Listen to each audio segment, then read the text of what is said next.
আসলো পাঠ শুনতে, তারপরে ঋষিমুনি আসলো। কেন? সনকাদি এমন পাঠক, এমন ব্যক্তি, তারা পাঠ করবে, দক্ষিণা কত দিবে? কত নিল? সনকাদি ঋষি পাঠ করে দক্ষিণা কত নিল? 1 লাখ কি 1 কোটি টাকা? কত দক্ষিণা ঠেকা হলো? পাঠের ঠেকা কত হলো? সনকাদি ঋষি খায় না,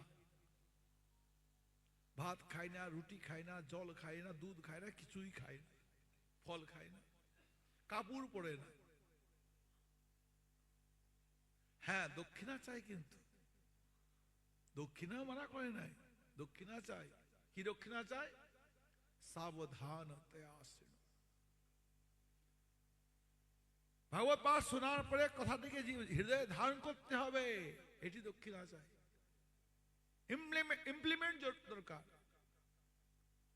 কথাটা শুনে এক কানে শোনা করে বের করবে না, হৃদয়ে ধারণ করে হরিভজন করতে লেগে যাও।